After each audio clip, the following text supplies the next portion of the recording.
Selamat malam semuanya. Malam, Pak Fabi. Malam Pak Pendeta. Malam Bu.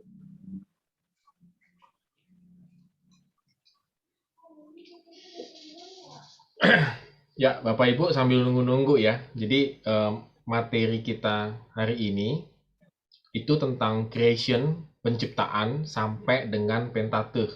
Pentateuch itu adalah 5 kitab awal di Kejadian, Ulangan, Bilangan, Imamat gitu ya. 5 kitab awal. Nah, kita hari ini tidak sampai ke Pentateuch gitu ya, karena itu panjang banget. Jadi hari ini kita akan banyak membahas tentang penciptaan begitu. Karena di dalam penciptaan itu hari ini kita akan membandingkan dengan pandangan sains yang cukup relevan dengan hari ini gitu ya, maksudnya dengan masa kini begitu. Karena itu penting, karena mungkin kita mungkin pada saat ini masih mungkin kebingungan ya antara Alkitab dan sains itu bagaimana cara memahaminya dan seterusnya begitu. Jadi hari ini kita akan banyak bicara tentang creation, ciptaan, dan terus terang memang saya bukan ahlinya ya, saya bukan ilmuwan fisikawan dan seterusnya, enggak ya. Saya mengambil kutipan-kutipan atau bahan-bahan yang saya anggap artikel-artikelnya cukup bagus begitu ya, supaya tidak, maksudnya saya ngambilnya tidak asal-asalan juga begitu. Saya pilih-pilih artikel-artikel yang cukup baik supaya kita setidaknya dapat memahami tentang penciptaan ini. Karena terus terang penciptaan secara sains itu memang sangat berbeda dengan Alkitab, dan banyak orang yang memegang pada saat-saat ini ya penciptaan berdasarkan sains begitu ya, dan akhirnya ujung-ujungnya mereka tidak percaya Tuhan. Itu banyak sekali yang sudah terjangkiti lah tanda petik gitu ya, yang sudah biasa mereka demikian memahaminya. Nah, malam hari ini kita akan melihat secara perlahan-lahan tentang teori-teori ini gitu ya, supaya kita bisa melihat bahwa memang Alkitab luar biasa dalam menceritakan penciptaan manusia dan bumi dan segala isi-isinya gitu ya. Oke, kita bersatu dalam doa untuk memulai hari ini. Ya Tuhan, terima kasih pada malam hari ini Tuhan, kami boleh kembali akan belajar tentang penciptaan Tuhan yang begitu rumit Tuhan sebetulnya untuk kami pahami, tetapi pada malam hari ini Tuhan, kami mau belajar kembali supaya kami boleh semakin mengenal Engkau, semakin memuliakan nama Engkau ya Tuhan. Tolong biarlah kiranya diskusi kami pada malam hari ini adalah sungguh-sungguh benar-benar bisa kami pahami dan memperkuat iman kami Tuhan kepada Engkau. Terima kasih Tuhan Yesus. Dalam nama Tuhan Yesus kami telah berdoa. Amin. Sebentar saya akan share screen. Ya. Ini creation dan Pentateuch sampai Pentateuch, 5 kitab pertama di Perjanjian Lama. Tetapi pada hari ini kita akan fokus ke creation-nya, ciptaannya. Kalau mungkin kita gampang sekali memahami ciptaan ya. Kita langsung ngomong pada mulanya Allah menciptakan langit dan bumi. Memang ini gampang untuk kita pahami karena mungkin kita termasuk orang yang beriman, artinya percaya bahwa Allah yang menciptakan langit dan bumi begitu ya, Kejadian pasal 1 ayat 1. Nah, Tuhan menciptakan ruang, waktu dan segala isinya. Kita langsung juga percaya akan hal ini bahwa memang Tuhan itu menciptakan ruang, waktu dan segala isinya. Dan memang kalau kita perhatikan lagi Kejadian pasal 1 ayat 2-nya itu, bumi itu belum berbentuk dan kosong, gelap gulita menutupi samudera raya dan Roh Allah melayang-layang di atas permukaan air. Nah, lalu kemudian setelah itu di ayat yang ketiga, itu Allah mulai menjadikan segala sesuatu dengan fungsinya masing-masing, lalu menata atau mengkosmoskannya, kalau dalam bahasa sainsnya ya. Jadi sebenarnya kalau kita lihat di ayat yang kedua, bumi itu belum berbentuk dan kosong. Maka sebenarnya itu dikatakan chaos gitu ya. Jadi dari yang tadinya chaos, kini tertata lalu ditempatkan sesuatu dengan fungsinya masing-masing. Jadi memang Alkitab mengatakan Tuhan menciptakan langit, bumi dan segala sesuatunya, ruang waktu dan seterusnya. Tetapi memang bumi waktu itu belum berbentuk dan kosong. Lalu Tuhan menata kembali segala sesuatunya. Nah, kalau kita perhatikan di ayat yang pertama tadi, pasal 1 ayat pertama, kata mencipta itu hanya diterapkan pada Allah. Jadi dan hanya ada di Kejadian pasal 1 ayat yang pertama. Jadi kata mencipta yang dipakai memang itu adalah bara, itu dipakai mencipta itu adalah untuk benar-benar dipakai hanya Allah yang mengatakan mencipta. Dan ayat-ayat selanjutnya kalau kita perhatikan ayat 3 dan seterusnya itu menggunakan menjadikan. Jadilah terang, jadilah bintang dan seterusnya. Itu kata menjadikan. Ada perbedaannya. Kalau mencipta pada ayat yang pertama terambil dari kata ketiadaan atau kekosongan, atau orang mengatakan creatio ex nihilo. Jadi creatio ex nihilo. Menciptakan sesuatu yang tidak ada menjadi ada. Itu ayat yang pertama. Yang kalau tadi kita baca. Dan sementara kata menjadikan, jadi gitu ya, dan mencipta di ayat yang selanjutnya, itu mengambil bahan dasar yang sudah ada.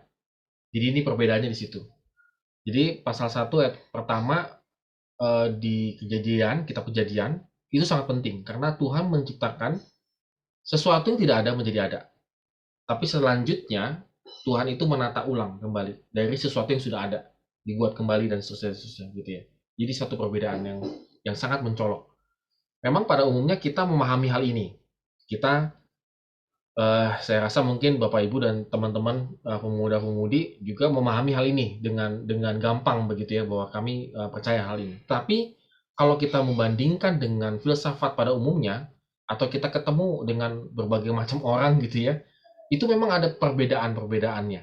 Nah, malam ini kita akan lihat gitu ya, secara pengajarannya. Nah, Tuhan itu berbeda dengan ciptaannya. Jadi Tuhan kalau sama dengan ciptaan itu berarti bukan Tuhan ya. Tetapi ciptaan itu bergantung kepada Dia karena Tuhan adalah transenden dan imanen. Ya, saya memakai kata transenden. Transenden itu artinya dia punya jarak gitu ya, jarak kayak salib ya, jarak. Tetapi dia imanen, dia hadir. Jadi Tuhan itu berjarak gitu ya, ada jaraknya, tetapi dia hadir imanen. Ini kalau istilah teologi ya. Jadi kalau ada orang bilang Tuhan yang transenden, artinya Tuhan yang punya jarak jauh. Tetapi juga Tuhan yang imanen, artinya Tuhan yang dekat bersama-sama dengan kita. Dan semua ciptaannya termasuk kita bergantung kepada Tuhan. Karena Tuhan itu bukan ciptaan, artinya Tuhan itu berbeda dengan ciptaannya. Nah, kalau boleh digambarkan demikian. Jadi Tuhan itu menciptakan creation, dan creationnya itu, ciptaannya itu bergantung kepada Tuhan. Ini yang kita pegang sebenarnya. Ini adalah yang benarnya, begitu ya. Nah, tapi ada pandangan yang lainnya, namanya materialisme. Itu percaya tidak ada Tuhan, maka yang ada hanya alam semesta. Jadi mereka percaya, kebanyakan ini para ilmuwan ya, bahwa alam semesta itu terbentuk dengan sendirinya. Jadi universe, alam semesta, Tuhannya nggak ada. Kalau tadi kan ada Tuhannya ya, sekarang Tuhannya nggak ada. Jadi mereka percaya akan hal itu. Percaya bahwa nggak ada Tuhan. Jadi ini semua alam semesta yang terbentuk dengan sendirinya, dengan kejadian alam dan seterusnya. Jadi tidak ada Tuhan, tidak ada ikut campur tangan Tuhan. Pandangan ini banyak diyakini orang sampai detik ini, begitu ya, bahwa Tuhan itu bukan pencipta. Nah, kita lanjut lagi. Ada pandangan yang lainnya. Tadi materialisme ya, namanya panteisme. Nah, panteisme ini mengatakan Tuhan itu adalah alam semesta, atau alam semesta itu adalah bagian dari Tuhan. Ini agak berbeda ya. Nah, jadi kita harus menyatu dengan alam semesta. Kalau kita bisa menyatu dengan alam semesta, maka kita bisa menyatu dengan Tuhan. Jadi kayak alam gitu ya, kita semedi, kita berenung gitu ya, di alam. Karena ada pandangan yang mengatakan ini alam semesta adalah bagian dari Tuhan, Tuhan itu bagian dari alam semesta, dan kita harus menyatu. Konsekuensinya Tuhan itu selalu berubah karena alam semesta berubah. Ini kelemahan dari pandangan ini. Dan Tuhan tidak lagi suci karena kejahatan di alam semesta juga bagian dari Tuhan. Jadi kalau ada yang berpandangan universe alam semesta ini adalah bagian dari Tuhan, adalah Tuhan sendiri, maka ya sudah, Tuhan itu juga jahat begitu ya, istilahnya begitu ya. Jadi kalau boleh saya gambarkan seperti God dan universe, Tuhan dan alam semesta itu satu. Ini banyak pandangan-pandangan, mungkin teman-teman kita yang Buddha, Hindu dan seterusnya mungkin memahami hal ini ya. Dan bukan hanya itu saja, mungkin agama-agama lain juga mengalami hal yang sama, memahami yang sama, bahwa Tuhan dan alam semesta itu satu. Lalu ada lagi namanya pandangan dualisme. Itu percaya bahwa Tuhan dan alam semesta itu berjalan bersama dan tidak bersentuhan. Nah, kemudian konsekuensinya dari pandangan ini adalah Tuhan itu membiarkan kejahatan di dunia ini. Dan kebaikan dan kejahatan akan berdampingan selamanya. Nah, ini pandangan dualisme nih. Kalau ada orang yang mungkin Bapak Ibu bercakap-cakap, wah, Tuhan itu membiarkan kejahatan di dunia ini. Ini dualisme dia. Jadi kalau gambarnya begini ya, Tuhan dan universe itu jalan masing-masing, begitu. Atau ya pokoknya Tuhan itu tidak terkoneksi lah dengan universe ini, dengan alam semesta ini. Ini pandangan dualisme. Lalu kemudian ada pandangan deisme. Deisme itu berpendapat bahwa Tuhan itu menciptakan alam semesta dan jauh lebih besar daripada alam semesta. Jadi kalau dikatakan Tuhan itu transenden, tadi yang saya bilang transenden. Lalu Tuhan itu memiliki moral standar dan pada akhirnya akan meminta pertanggungjawaban orang pada hari penghakiman. Tapi mereka menyangkal keterlibatan Tuhan saat ini di dunia ini. Mereka menyangkal itu pandangan ini. Jadi seperti Tuhan itu memutar jam penciptaan di awal tetapi kemudian membiarkan berjalan sendiri. Jadi ini Tuhan dan ini adalah creation-nya. Jadi pada saat ini kalau menurut saya ya, banyak yang memahami seperti ini. Memang betul ada Tuhan, tetapi Tuhan itu tidak imanen, tidak hadir di dunia ini untuk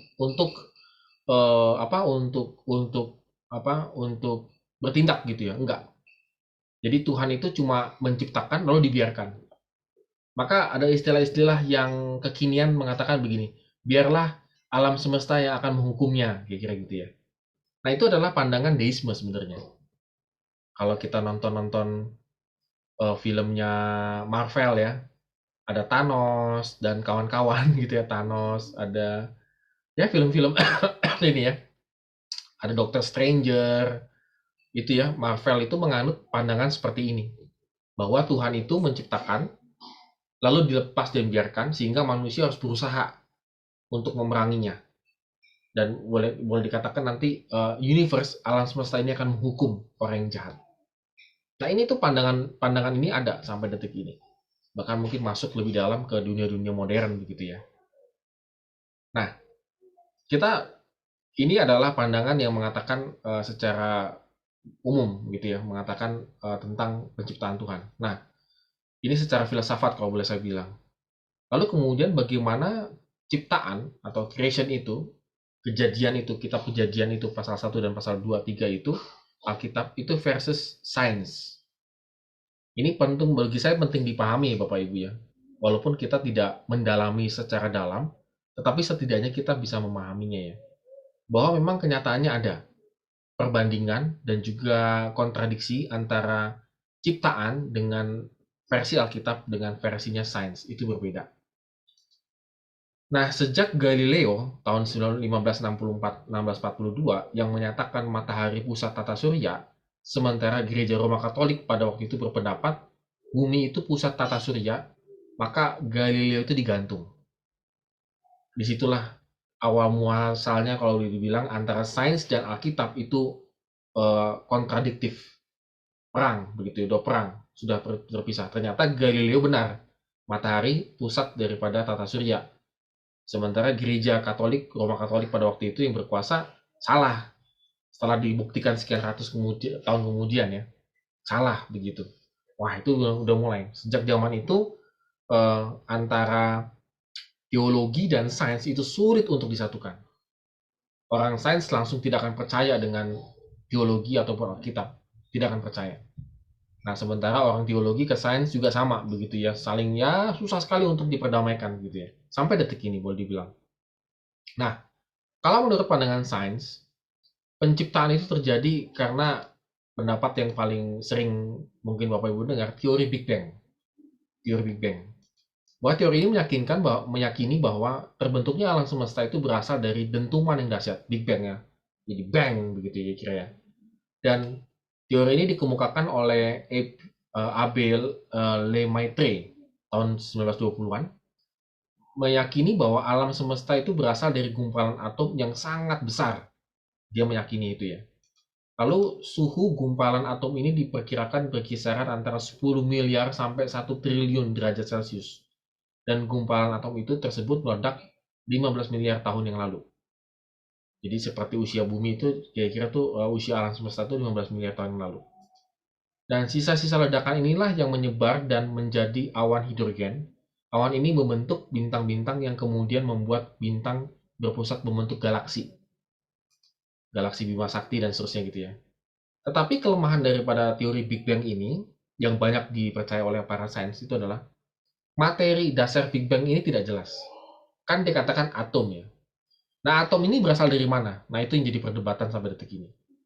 Dan itu juga melemahkan teori Big Bang. Nama juga teori ya. Jadi teori itu pasti punya kelemahan.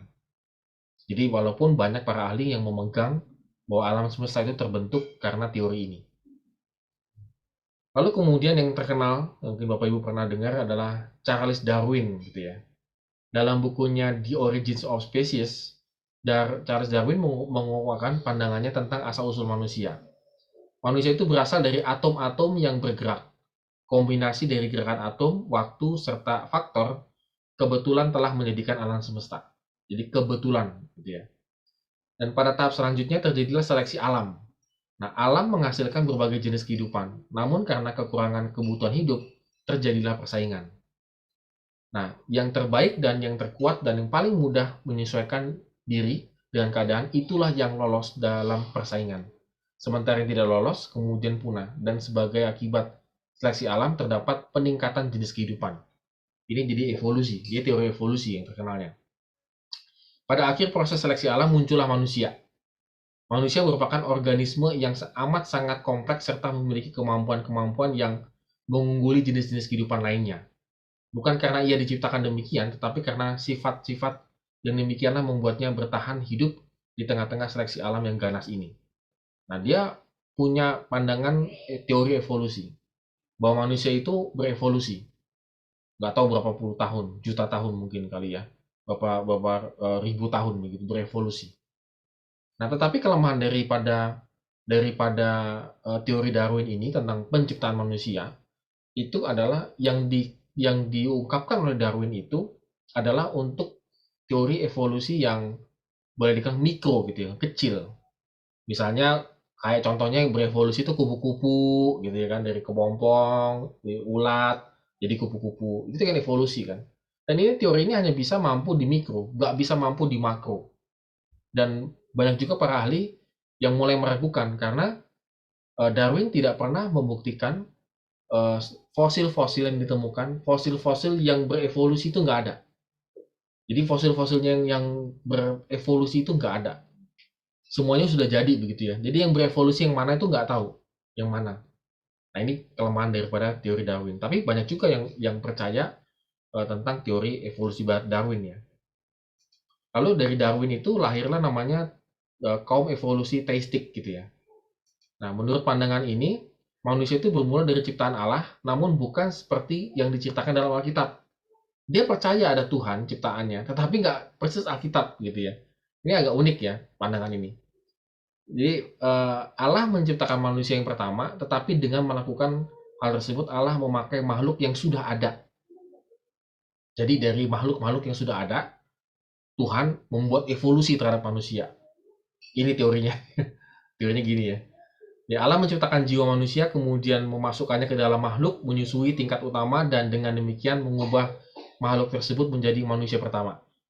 Jadi dia percaya Tuhan menciptakan, tetapi dari bahan yang sudah ada, lalu kemudian dibuat evolusi, jadilah manusia sempurna. Ini teori evolusi teistik. yang juga berkembang pada saat ini. Nah, ada teori yang terakhir, kalau yang terkenal salah satunya adalah pandangan Eugene Du Bois. Mungkin Bapak Ibu pernah mempelajari ini ya. Dia seorang dokter berkebangsaan Belanda. Dalam penelitian dilakukannya di Indonesia tahun 1891 sampai 1892, dia menemukan satu fosil terkenal nenek moyang manusia, yaitu Pithecanthropus erectus, yang biasa disebut sebagai manusia Jawa. Jadi artinya adalah manusia, dan erectus berarti berdiri tegak. Jadi manusia yang berjalan dan berdiri tegak. Pithecanthropus berarti monyet gitu. Ya memang sih agak susah ya. Jadi monyet, anthropus berarti manusia. Jadi ya manusia atau monyet yang berjalan berdiri tegak gitulah. Ini terkenal ya, maksudnya penemuan ini menggemparkan juga begitu ya. Dan sehingga Du Bois menyebutnya sebagai manusia monyet berdiri tegak yang merupakan mata rantai yang hilang pada evolusi manusia. Jadi dia mengatakan ada nih evolusi manusianya itu di sini salah satunya yang hilang. Jadi dari yang bungkuk, jadi akhirnya dia bisa berjalan dengan tegak gitu ya. Dan penemuan ini terdiri dari sebuah tempurung tengkorak di tepi sungai Bengawan Solo, Trinil, yang ditemukan di tahun 1891. Jadi walaupun ini punya juga kelemahan-kelemahan gitu ya, teori ini. Jadi kalau kita bisa melihat, para sains itu mencoba menjawab misteri-misteri alam semesta ini begitu ya, dengan berbagai macam cara. Tapi kalau kita perhatikan dari ungkapan-ungkapan ataupun pandangan-pandangan ini, kalau boleh saya tanggapin ya, Alkitab itu memberitahukan dengan jelas dan gamblang bahwa manusia itu adalah makhluk ciptaan Allah yang berharga, dijadikan menurut gambar dan rupa Allah, dimahkotai dengan kemuliaan dan hormat. Ada Kejadian, Matius, Mazmur begitu ya. Dan Alkitab mengangkat martabat manusia setinggi-tingginya. Sementara para ilmuwan penganut paham evolusi merendahkan martabat manusia menjadi setara dengan binatang. Memang di sini titik baliknya begitu ya, kalau boleh kita lihat ya. Jadi teori-teori yang diungkapkan pada dasarnya, pada umumnya, itu memang seolah-olah manusia itu martabatnya lebih sama atau sama dengan binatang. Sementara perbedaan mencolok dengan Alkitab, Alkitab itu menggambarkan manusia segambar dan serupa dengan Tuhan. Dia lebih tinggi ciptaan daripada ciptaan-ciptaan yang lainnya. Kalau kita baca di Mazmur pasal yang ke-8. Jadi Bapak Ibu bisa melihat bagaimana perbedaan pendekatan sains dengan pendekatan Alkitab itu sangat amat berbeda tentang penciptaan. Pertanyaan berikutnya adalah yang mungkin ditanyakan banyak orang adalah bagaimana dengan dinosaurus? Kerangka dan fosilnya kan sudah ketemu. Nah ini di Alkitab ada nggak nih dinosaurus? Jadi pandangan pertama mengatakan dinosaurus itu ada 65 juta tahun sebelum manusia ada. Ini para ahli sains berpendapat demikian. Jadi sudah ada. Yang kedua adalah kemungkinan dinosaurus itu ada bersama ciptaan yang lain dan musnah dengan air bah. Kemungkinan ya. Jadi ada yang para ahli juga yang mengatakan mungkin ada waktu Adam menamai makhluk-makhluk di Taman Eden itu mungkin ada dinosaurus gitu ya di situ gitu ya. Yang pandangan ketiga, dinosaurus itu telah punah sebelum Adam dan Hawa diusir dari Taman Eden karena ada periode waktu antara hari ke-6 dan ke-7. Memang jadi perdebatan. Apakah hari pertama, kedua, ketiga, keempat, 5, 6, 7 itu satu hari 24 jam atau bagaimana? Ada yang berpendapat dinosaurus itu kan diciptakan di hari ke-6. Maka kemungkinan karena hari ke-6 dan hari ke-7 itu dipahami bukan waktu 24 jam, satu periode waktu, maka kemungkinan dinosaurus itu meninggal di situlah. Istilahnya mati di situlah kira-kira gitu ya. Sehingga waktu manusia ada, dinosaurus itu sudah nggak ada. Sudah nggak ada. Gitu. Ini pandangan-pandangan yang berusaha menjawab apakah dinosaurus itu ada diciptakan bersama-sama dengan manusia atau tidak. Ya kembali lagi Bapak Ibu memang susah ya untuk kita buktikan ya, kecuali kalau kita ke Taman Eden ya, jadi kita langsung ketemu gimana cerita sebenarnya gitu ya. Nah, ini tapi kira-kira ini gambaran dari pendapat-pendapat para ahli. Nah, pertanyaan berikutnya adalah berapakah usia bumi? Ini sangat menentukan. Jadi usia bumi ini berapa begitu ya? ada dua pandangan yang paling besar begitu kalau boleh saya bilang. Pandangan evolusionisme, itu pandangan yang para evolusi gitu ya. Bahwa ilmuwan mengatakan umur bumi setelah Big Bang itu sekitar 15 miliar tahun yang lalu. Alam semesta ini. Gitu ya. Maksudnya bukan bumi ini ya, alam semesta ini. Dan sementara bumi itu terbentuk sekitar 4,5 miliar setelah Big Bang. Jadi 15 miliar, lalu 4,5 miliar setelah Big Bang itu terbentuklah bumi. Dan awal kehidupan itu dimulai sekitar 2,5 miliar tahun yang lalu. Setelah bumi terbentuk 4,5 miliar, 2,5 miliar berikutnya itu ada awal kehidupan. Dan ini disebut dengan teori bumi tua. Mungkin Bapak Ibu pernah dengar teori bumi tua itu adalah yang banyak dipegang oleh kaum evolusionisme. Jadi mereka memegang teori Big Bang, mereka memegang teori Darwin, evolusi, dan seterusnya. Dan mereka mengatakan bumi ini sudah sangat tua. Karena sudah dibentuk alam semesta 15 miliar, bumi 4,5 miliar, setelah itu 2,5 miliar selanjutnya, itu adalah terciptanya makhluk-makhluk hidup. Begitu. Ini teori mereka. Lalu kemudian pandangan namanya kreasionisme, creation ya, atau penciptaan ya, atau kalau dalam bahasa Indonesia kreasionisme. Nah, ajaran ini didasarkan secara harfiah dalam kitab Kejadian pertama. Jadi pada masa permulaan ini, Allah menciptakan segala sesuatu di dalam semesta ini dalam 6 hari secara harfiah, yang berarti 24 jam dalam satu harinya. Jadi pandangan ini tuh mengatakan demikian.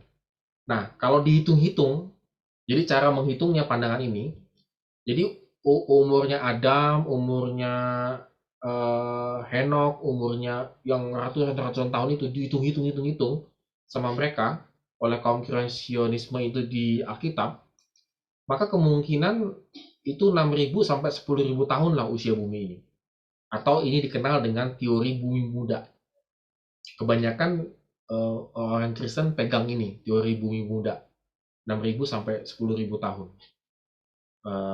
Alam semesta ini dan juga bumi ada begitu.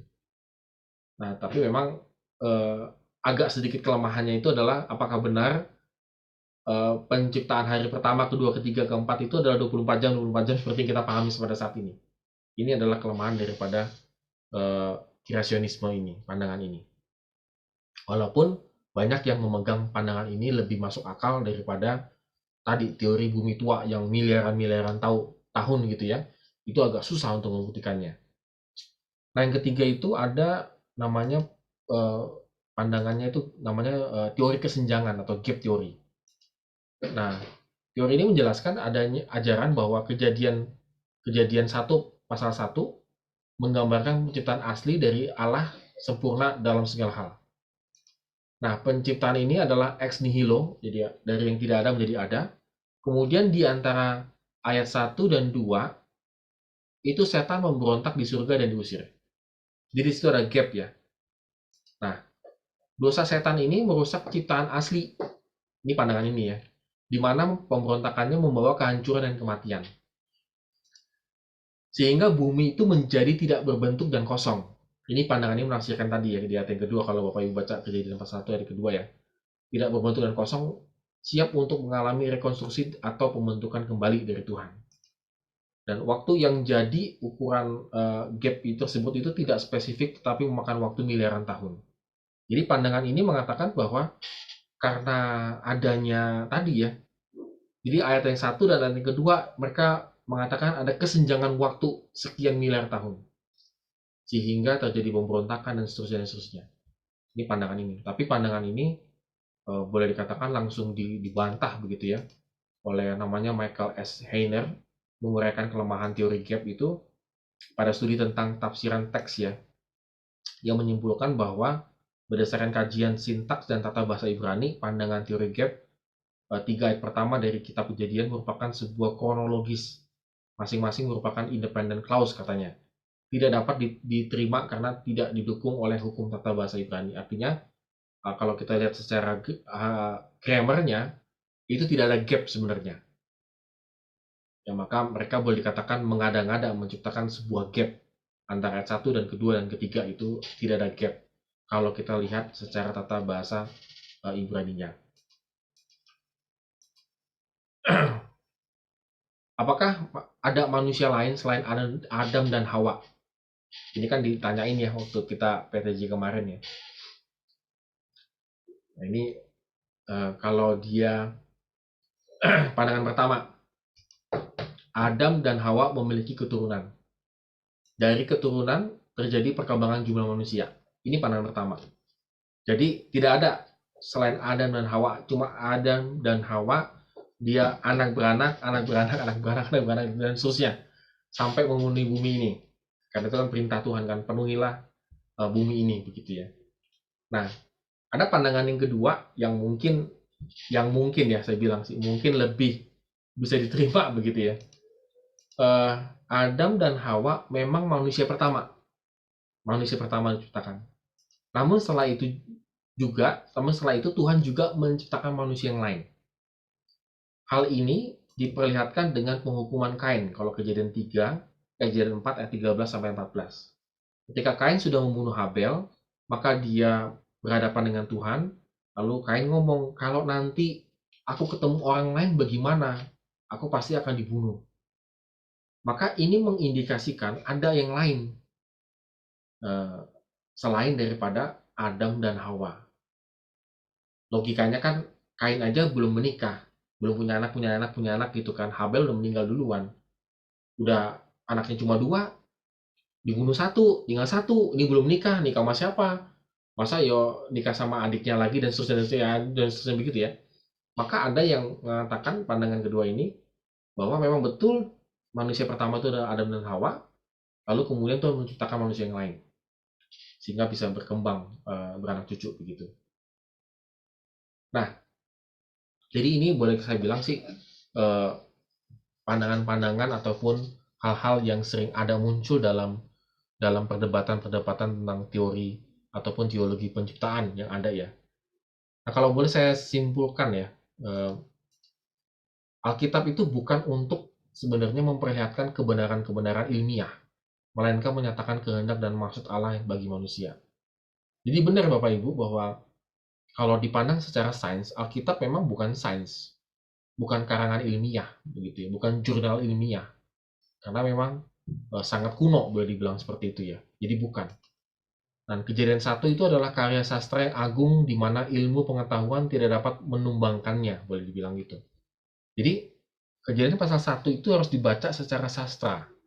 Kalau dia kaitkan dengan ilmiah, pasti ada kontradiksinya. Pasti ada kekurangan dan kelebihannya. Karena memang itu ketika ditulis, itu adalah sebuah karya sastra yang mengagumi dan memuliakan Tuhan, begitu ya. Dan Alkitab maupun sains itu adalah sama-sama penyataan Allah. Alkitab adalah pernyataan khusus Allah, sedangkan sains itu adalah pernyataan umum Allah.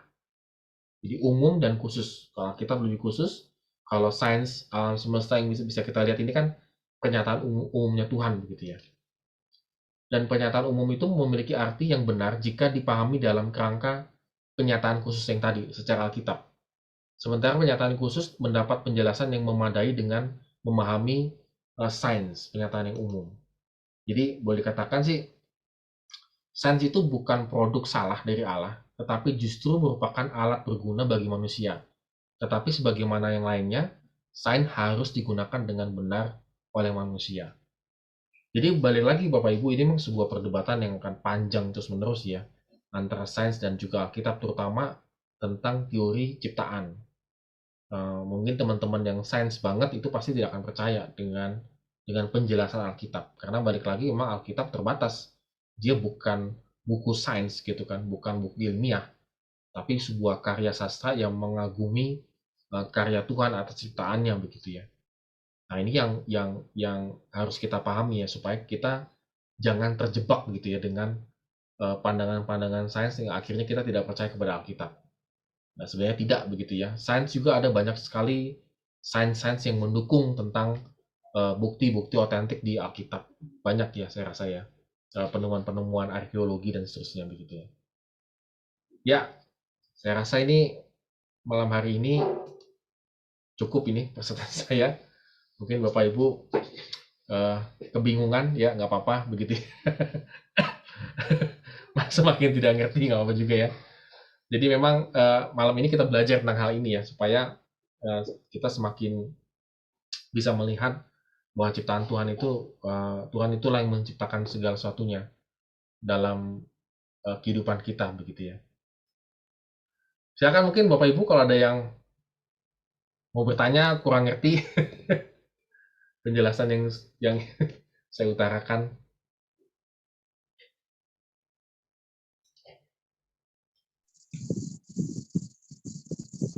Ya, terima kasih ya Pak Kebio. Ya. Di Kejadian 1 ayat 1, pada mulanya alam menciptakan langit dan bumi. Itu baru tahu hari ini, benar ya. Kita baca di ayat-ayat yang lain tuh tidak menemukan kata penciptaan ya. Menciptakan itu cuma satu di Kejadian 1 ayat 1. Selain tuh yang ayat berikutnya tidak disebutkan, tapi mendasari ayat 1 itu. Ya. Luar biasa ya. Karena mungkin menciptakan tuh memang awal mulanya itu ya. Setelah itu dia menciptakan ya, bernubuat ya. Ya. Luar biasa, baru saya tahu hari ini. Saya baca Alkitab enggaknya baru tahu saya. Jadi penting juga kita harus mengikuti teologi jemaat. Jadi kita pemahamannya kita bisa mengerti tentang firman Tuhan. Jadi firman Tuhan ini dia memang spesial khusus. Jadi tidak sama dengan segala ilmu yang pernah ada di bumi. Luar biasa ya. Itulah hikmat Tuhan ya. Luar biasa. Terima kasih, itu aja yang ini baru mengerti ya. Iya betul.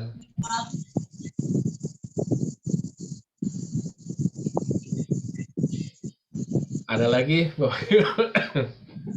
yang bertanya ataupun yang kurang paham tentang penciptaan ini ya, yang mungkin mumet dan ribet ya. Iya memang kayak juga jadi mikir juga ya. Nah, kayak Kain dan Habel itu berarti setelah Adam dan Hawa tuh pasti ada manusia-manusia lainnya. Jadi kan ada di bumi itu ya. Gak mungkin tahu-tahu ya. Biasa kalau kita gali begini, ini ada yang kurang apa gimana ya, ternyata memang ya pasti Tuhan itu, tapi kok kenapa nggak dimasukkan dalam Alkitab? Nanti jadi silsilah kali ya, silsilah penciptaan khusus kali ya. Ya itu memang Bu, ya banyak misteri Bu, sebenarnya masih banyak misteri-misteri yang lain sih.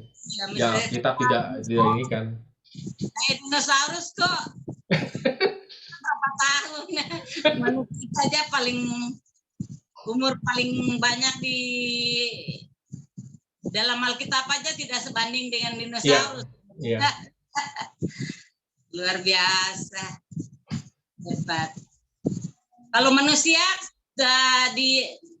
manusia tuh dari kera tuh bagaimana, ada nggak di dalam Alkitab? Nggak ada Bu, makanya itu yang yang ditentang kan, karena teori-teori ataupun fosil-fosil manusia yang ditemukan itu juga punya banyak kelemahan begitu. Jadi saya baca artikel yang lain tuh, jadi menentukan usia fosilnya itu aja tuh banyak perdebatan sebenarnya di antara ilmuwan, nggak sama gitu.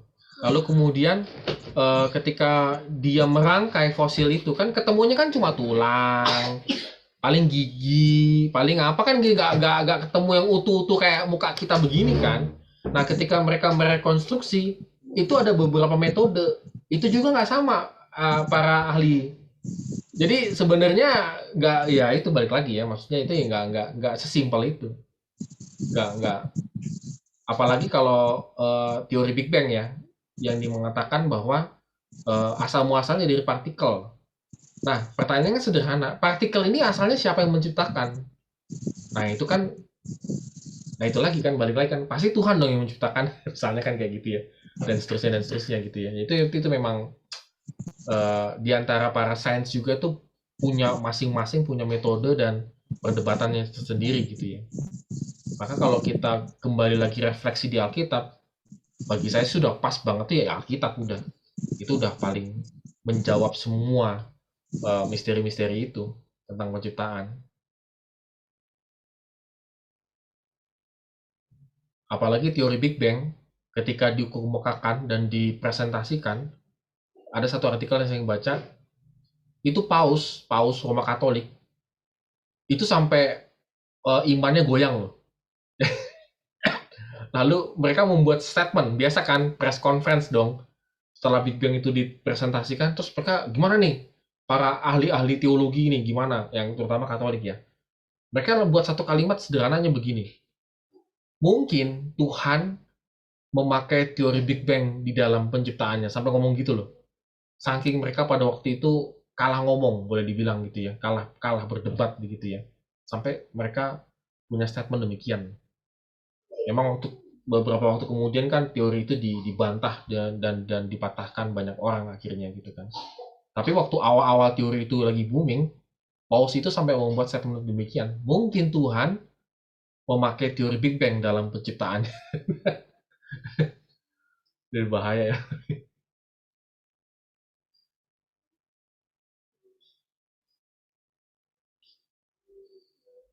Ada lagi Bapak Ibu? Atau rekan-rekan yang lain?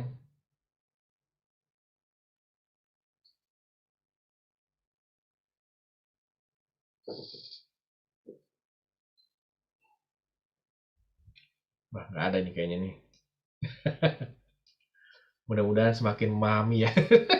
Semakin ngerti.